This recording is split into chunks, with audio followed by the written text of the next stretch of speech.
fue la providencia de Dios.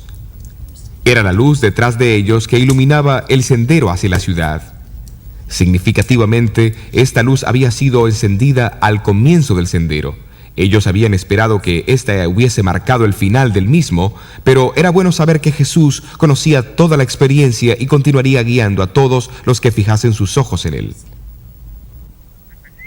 Como una semana después, ella recibió una segunda visión donde Dios formalmente la llamó a ser su mensajera. También le fueron mostradas las pruebas y la oposición que enfrentaría.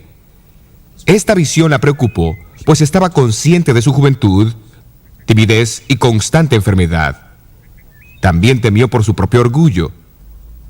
Sin embargo, aceptó el apoyo divino y comenzó a compartir lo que él le había mostrado. En eso, abrí mis ojos y vi un sendero recto y angosto, trazado por encima del mundo. Entre aquellos que la escucharon en 1845 sendero, estaba Guillermo Foy. Los adventistas viajaban hacia la ciudad que se encontraba al final del sendero. El Señor me mostró esa misma visión.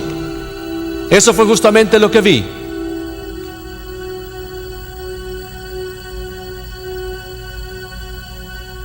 Durante la descripción de 2 horas de Elena, Guillermo Foy confirmó repetidas veces su visión.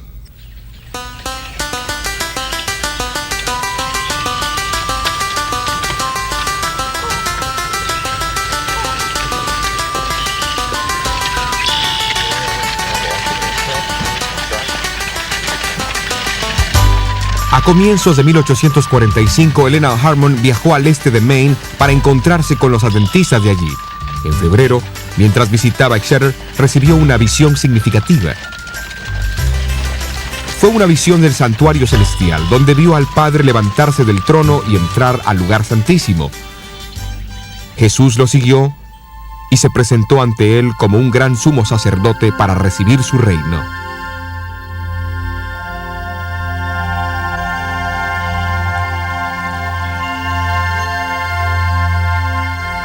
Esta visión no fue publicada hasta el 14 de marzo de 1846 en un artículo de la Estrella del Día, unas 5 semanas después que Edson, Crozier y Hahn habían publicado los resultados de sus estudios bíblicos sobre el santuario. De manera sobresaliente, esta visión confirmó la explicación que ellos encontraron en los meses siguientes al 22 de octubre de 1844. Esta es una ilustración significativa de la relación que existe entre el don profético y el estudio de las Escrituras. El don no fue un sustituto para el estudio de la Biblia. Tampoco se obtuvieron las enseñanzas de la Iglesia de las visiones, sino que las visiones confirmaban los resultados del estudio bíblico. Una ilustración más amplia de esto se puede encontrar en conexión con la observancia del séptimo día sábado. A comienzos de 1846, Elena Harmon conoció a José Bates. Bates había comenzado recientemente a guardar el séptimo día sábado y compartía su entusiasmo con todos los que lo escuchaban. Pero Elena escribió sobre él. Veo que es un verdadero caballero cristiano. Es cortés y es amable, pero siento que se equivoca al detenerse más en el 4º mandamiento que en los otros 9. En agosto de 1846, Bates publicó su folleto de 48 páginas, El séptimo día sábado, una señal perpetua, donde denotaba las razones bíblicas para su observancia. Padre, oramos para que tu Espíritu permanezca con nosotros mientras estudiamos tu santa palabra. Pedimos que nos acerques más a El 30 de agosto de 1846, Elena Harmon se casó con un joven predicador seguidor de Miller, Jaime White. Poco después del casamiento, Jaime y Elena White estudiaron el folleto de Bates, compararon su contenido en las Escrituras y comenzaron a observar el séptimo día sábado y a enseñarlo a otros. Para ese entonces, había alrededor de 50 guardadores del sábado en Nueva Inglaterra y en el estado de Nueva York. Acuérdate del día de reposo para santificarlo. Algunos meses más tarde, ellos fueron a la casa de Stockbridge Holland, un adventista y exitoso ingeniero civil en Topsham, Maine. Fue aquí a comienzos de abril donde Elena White recibió otra visión del santuario celestial. Después de ver el lugar santo, pasó al lugar del santuario. Allí vio los 10 mandamientos con una silueta de luz enfocada en el cuarto mandamiento. Jaime y Elena White ya habían aceptado el sábado, ante la evidencia bíblica. Sin embargo, la visión del 3 de abril de 1847, dada unos meses después que ellos comenzaron a observarlo, confirmó su decisión y los impresionó de su importancia.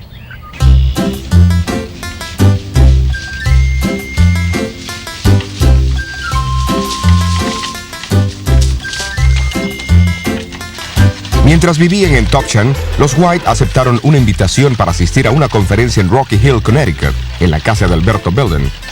Esta conferencia fue más tarde identificada por Jaime White como la primera reunión general de los adventistas del séptimo día, aunque todavía no habían adoptado ese nombre. También fue una de las primeras 20 conferencias bíblicas de fin de semana, realizadas en abril de 1848 y diciembre de 1850.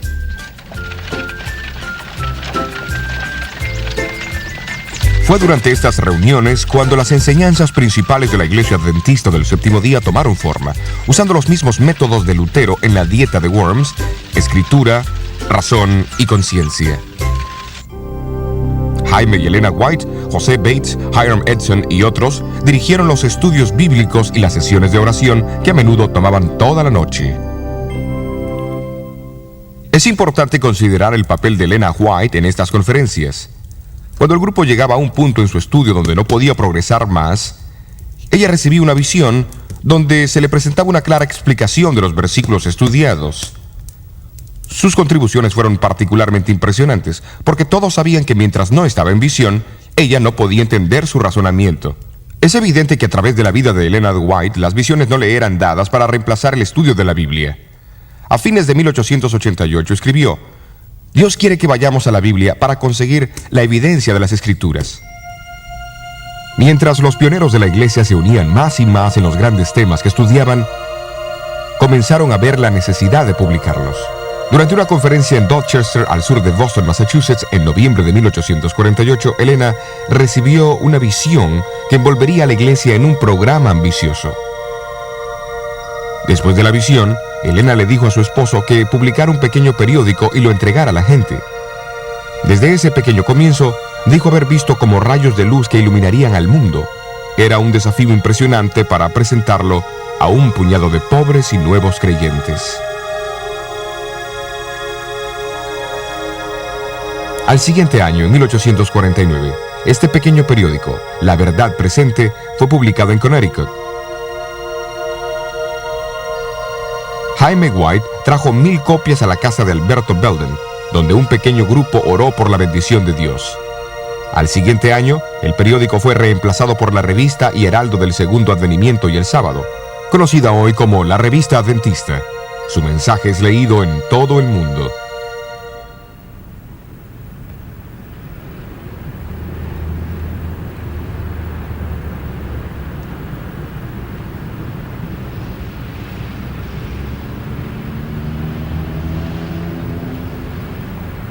En 1875, los White estaban aquí en Battle Creek, Michigan, para asistir a un instituto bíblico y a la dedicación del primer colegio de la iglesia. Poco antes de la dedicación, Elena cayó muy enferma con una gripe maligna. Temiendo por su vida, algunos de los líderes de la iglesia se reunieron para orar. Mientras oraban, Elena no solo fue curada, sino que recibió una visión de 10 minutos. En esta visión vio al mundo envuelto en tinieblas. Luego, a través de la oscuridad, vio rayos de luz que brillaban más y más, iluminando otras luces hasta que todo el mundo estaba iluminado.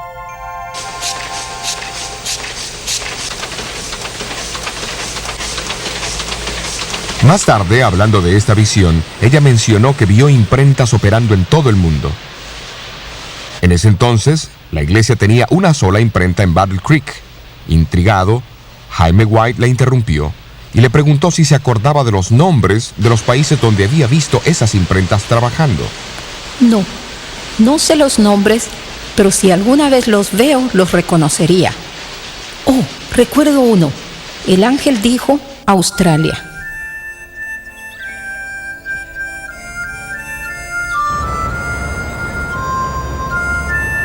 A fines de 1891, Elena White vino a Australia.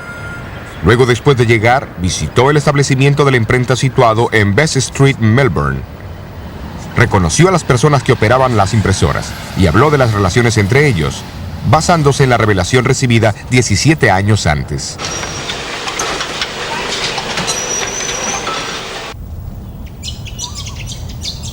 Sin embargo, el don de profecía no solo fue dado para guiar el trabajo de la iglesia y ampliar su visión. En Efesios capítulo 6, el apóstol Pablo advirtió a la iglesia que estaba ocupada en luchar contra los planes del diablo y contra las malicias espirituales en los aires. Por lo tanto, otra importante función del don de profecía es proteger a la iglesia de los ataques y artimañas del enemigo. Viajando en carro a 10 minutos de la casa de Hiram Edson, se encuentra el lugar de nacimiento del espiritismo moderno en Hillsville, Nueva York.